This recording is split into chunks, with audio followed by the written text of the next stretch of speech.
We usually talk about the value of a dollar in terms of inflation, but the real exchange rate isn't measured in percentages. It's measured in minutes. Every dollar you spend is a direct receipt for the hours of your life it took to earn it.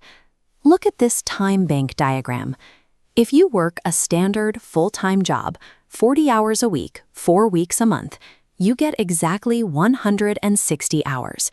That is your absolute biological maximum capacity to generate income before you need to sleep. Now, let's watch this diagram track a local average wage of $18 an hour. A modest 2-room rental costs about $1,200 a month. Paying for that roof instantly drains 66 hours of your life. Keeping the pantry stocked with basic groceries for a family of 3 demands another $1,200. As you can see, that takes a second chunk of 66 hours straight out of your available time. Finally, peak winter heating or summer air conditioning routinely hits $800 a month. That utility bill consumes 44 hours of your labor, completely draining the container. The math is unforgiving. Here on the screen, 66 plus 66 plus 44 equals 176 hours of baseline survival costs. You are instantly 16 hours in the hole. Keep in mind, you haven't bought a single gallon of gas to commute. You haven't paid state or federal taxes.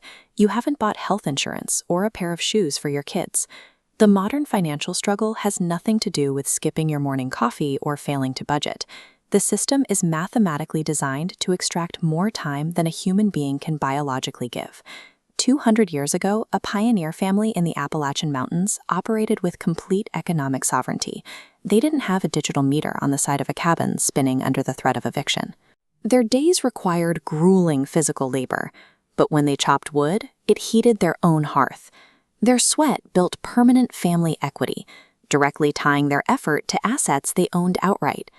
That self-reliance hit a wall in the early 20th century with the invention of zoning laws. Originally, zoning served a practical purpose. It kept slaughterhouses and heavy manufacturing away from where people slept and raised children. But over decades, that industrial rulebook mutated. City planners stopped focusing strictly on corporate polluters and turned the rules inward, creating massive municipal codes that micromanage private property. Today, local ordinances frequently criminalize traditional homesteading. It is often illegal to build an affordable accessory cottage in your own backyard for an aging parent, or you are forced to lease an expensive commercial kitchen just to sell homemade bread to your neighbors. Rules designed to protect the public from monopolies now act as invisible fences. They strip away your ability to produce, legally forcing you to remain a dependent consumer of corporate housing and global grocery chains. When rural counties realize their citizens are going broke, they look for a quick fix. They often hand out massive, multi-year tax breaks to tech corporations, hoping a new data center will save the municipal budget. Let's trace the flowchart. A server farm demands staggering electricity.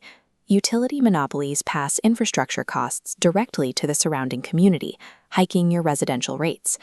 Meanwhile, 100% of the facility's revenue immediately exits the county, funneling to out-of-state corporate headquarters. Relying on an extractive tech monopoly does not rescue a local economy.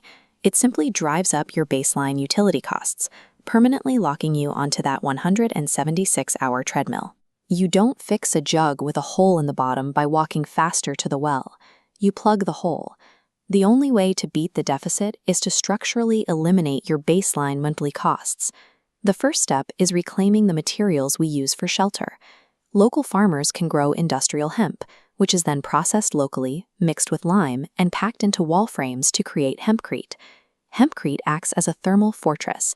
It holds warmth from a wood stove for days and naturally regulates humidity, effectively dropping an $800 winter heating bill down to almost zero. When you eliminate that single utility monopoly from your budget, you instantly buy back 44 hours of your lifespan every single month. The second step is legalizing independent commerce. By enacting citizen protection zoning and launching local trade networks like the Liberty Guild, communities can strip away the revenue caps on cottage industries and backyard production. This allows us to train the next generation in traditional, untaxable skills like masonry and timber framing. Instead of accumulating college debt to become corporate dependents, they graduate as independent producers. The true value of a buck is restored only when we stop sending our hours away. By decentralizing our energy, reforming our zoning, and building a parallel economy, we ensure the wealth of our labor stays exactly where it belongs.